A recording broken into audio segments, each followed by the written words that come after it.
সপ্তাহে 4 ঘন্টা কাজ করেও ধনী হওয়া যায়। কেউ যদি এসে তোমাকে এই কথাটা বলে, তুমি কি বিশ্বাস করবে? টিম ফেরিস তার বই দ্য 4 আওয়ার ওয়ার্ক উইকে এই কথাটাই বলেছেন।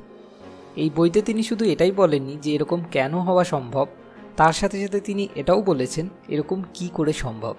তো প্রথমে দেখা যাক এরকম কেন সম্ভব, তারপর আমি আমার নিজের ইউটিউব জার্নির সঙ্গে রিলেট করে বলবো এরকম কি করে সম্ভব।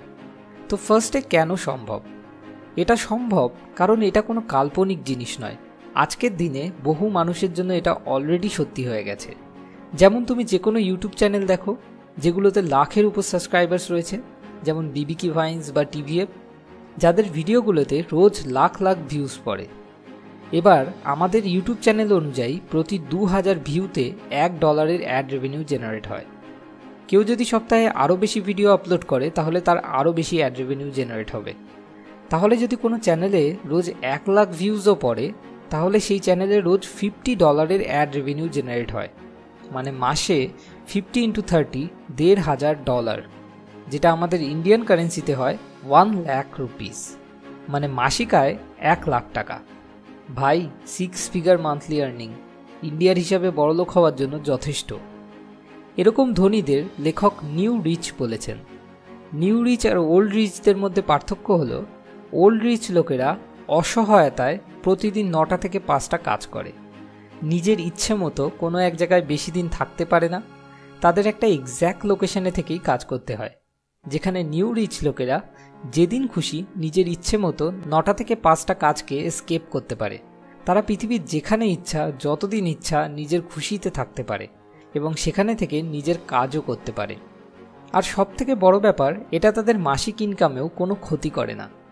তুমি যে কোনো সাকসেসফুল এন্টারপ্রেনিউরকে দেখো, তারা সবাই নিউ রিচ ক্যাটাগরিতে বিলং করে। এখন এটা সম্পূর্ণ তোমার নিজস্ব ব্যাপার, তুমি কোন ধরনের লাইফস্টাইল পছন্দ করবে, নিউ রিচ নাকি ওল্ড রিচ। এবার দেখা যাক কিভাবে নিউ রিচ হওয়া সম্ভব। আজকের দিনে তো প্রচুর রাস্তা রয়েছে, কিন্তু তার মধ্যে সবথেকে বেশি এফেক্টিভ আর পপুলার রাস্তা হলো এন্টারপ্রেনিউরশিপ। তুমি একটা প্রোডাক্ট তৈরি করো আর তারপর সেই প্রোডাক্টটা ইন্টারনেটের মাধ্যমে বিক্রি করো। এটাই এন্টারপ্রেনিউরশিপের বেসিক ফান্ডা। তুমি তোমার প্রোডাক্টের মাধ্যমে এই সোসাইটির মানুষদের যত বেশি ভ্যালু প্রোভাইড করবে, তোমার প্রোডাক্টের চাহিদা ততটাই বেশি হবে। তো সবার আগে তো তোমাকে এমন একটা প্রোডাক্ট তৈরি করতে হবে যেটা লোকজনের পছন্দ হয়, তাদের কোনো কাজে লাগে। তারপর তোমাকে দুটো জিনিস করতে হবে, একটা হলো এলিমিনেশন আর দ্বিতীয়টা হলো আউটসোর্সিং। এবার আমি আমার ইউটিউব জার্নি দিয়ে রিলেট করে বলবো যে আমি এই দুটো জিনিস কিভাবে অ্যাপ্লাই করেছিলাম। তো প্রথমে হলো এলিমিনেশন। একটা 80-20 প্রিন্সিপাল আছে, যেখানে বলা হয়েছে সবসময় 80% রেজাল্ট আসে 20% কজেস থেকে। চ্যানেলের শুরুতে আমি ফেসবুক, টুইটার এইসব জায়গায় আমার চ্যানেলের লিঙ্ক শেয়ার করার জন্য অনেকটা টাইম নষ্ট করতাম। তারপর আমি যখন 80-20 প্রিন্সিপালটার ব্যাপারে পড়লাম, আমি দেখলাম যে আমার চ্যানেলে ওই 20% কাজ কোনগুলো যার জন্য আমার 80% রেজাল্ট আসছে। আমি উত্তর পেলাম ওই 20% কাজ হলো আমার ভিডিওর কন্টেন্ট। যখনই আমি এটা বুঝলাম, আমি ভিডিওর কন্টেন্টের প্রতি বেশি নজর দিতে শুরু করলাম আর ওই লিঙ্ক শেয়ারিং ওইসব জিনিসগুলোকে এলিমিনেট করে দিলাম। তো এইভাবে আমি ফার্স্ট স্টেপ এলিমিনেশন কমপ্লিট করে ফেলি। এবার দ্বিতীয় স্টেপ হলো আউটসোর্সিং। আমরা সপ্তাহে যে 3টে করে ভিডিও আপলোড করি তার জন্য আমাদের টোটাল অন অ্যান অ্যাভারেজ 12 ঘন্টা কাজ করতে হয়। এবার এই কাজে 3টে পার্ট রয়েছে, 1 স্ক্রিপ্টিং, 2 রেকর্ডিং আর 3 অ্যানিমেটিং। এবার আমি দেখলাম যে এর মধ্যে কোন কোন কাজগুলোকে আমি আউটসোর্স করতে পারি, মানে যে কাজগুলো আমি ছাড়া অন্য যে কোনো কেউ সহজেই করতে পারবে। আমি উত্তর পেলাম অ্যানিমেশন বানানো আর স্ক্রিপ্টিংয়ে যে হিন্দি আর ইংলিশ দুটো আলাদা আলাদা ল্যাঙ্গুয়েজে ট্রান্সলেট করতে হয়, এই কাজগুলো অন্য যে কোনো কেউই করতে পারে। তো আমি এই কাজগুলোকে আউটসোর্স করে দিলাম।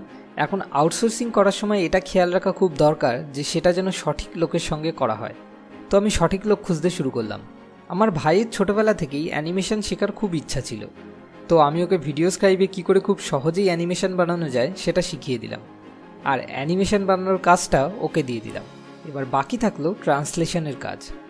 আমার গার্লফ্রেন্ড শুরু থেকেই আমার এই কাজটাকে খুব সাপোর্ট করতো আর আমি জানতাম ও যদি কোনোভাবে এটার অংশ হতে পারে তাহলে খুব খুশি হবে। তো ট্রান্সলেশন করার কাজটা আমি ওকে দিয়ে দিলাম।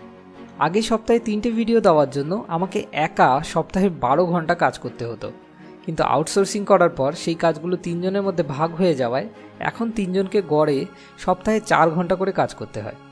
তো টিম সলিউশন ফর লাইফ প্রবলেমসের প্রতিটা মেম্বারের জন্য সত্যি অলরেডি 4 আওয়ার ওয়ার্ক উইক তৈরি হয়ে গেছে। এবার আসে ইনকামের প্রশ্ন।